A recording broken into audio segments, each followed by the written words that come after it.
ಬೀದರ್ ಜಿಲ್ಲೆಯ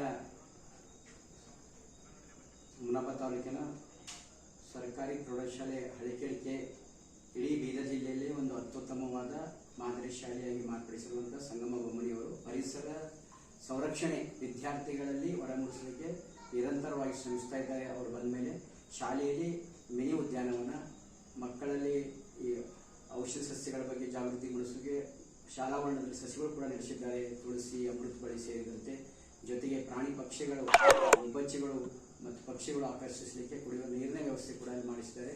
ಪರಿಸರ ಸಮತೋಲನ ಕಾಪಾಡಲು ವನ್ಯ ಪ್ರಾಣಿ ಪಕ್ಷಿಗಳ ಪಾತ್ರದ ಅರಿವು ಅಳವಡಿಸುವಂತ ಕೆಲಸ ಅವರು ಮಾಡಿದ್ದಾರೆ. ಜೊತೆಗೆ ವಿದ್ಯಾರ್ಥಿಗಳಿಗೆ ಪಠ್ಯಪುಸ್ತಕದಲ್ಲೇ ಪರಿಸರ ಅಧ್ಯಯನ ಮಾಡುವುದಕ್ಕಿಂತ ಕಾಡಿಗೆ ಒಯ್ದು ವಿದ್ಯಾರ್ಥಿಗಳಿಗೆ ಪರಿಸರ ಪ್ರಜ್ಞೆ, ವನ್ಯಜೀವಿಗಳ ಪ್ರಜ್ಞೆ, ಪ್ರಾಣಿ ಪಕ್ಷಿಗಳ ಬಗ್ಗೆ, ಮಣ್ಣು ನೀರಿನ ಸಂರಕ್ಷಣೆ ಬಗ್ಗೆ ಅರಿವಿನ ಜನಜಾಗೃತಿ ಕೂಡ ಕಾಡಿನ ಮಧ್ಯದಲ್ಲಿ ವಿದ್ಯಾರ್ಥಿಗಳು ಅಧ್ಯಯನ ಮಾಡಿಸಿದ್ದು ಬೀದರ್ ಜಿಲ್ಲೆಯಲ್ಲಿ ಪ್ರಥಮ ಪ್ರೌಢಶಾಲೆ ಅಂತ ನನ್ನ ಭಾವನೆ. ಅವರಿಗೆ ಸರ್ಕಾರ ಗುರುತಿಸಬೇಕು. ಜೊತೆಗೆ ನಮ್ಮ ಪರಿಸರ ವಾಹಿನಿಯಿಂದ ಪ್ರತಿ ವರ್ಷ ಕೊಡುವಂತ ಪರಿಸರ ಉತ್ಸವ ಪ್ರಶಸ್ತಿ ಕೂಡ ಅವರು ಭಾಜನರಾಗಿದ್ದಾರೆ.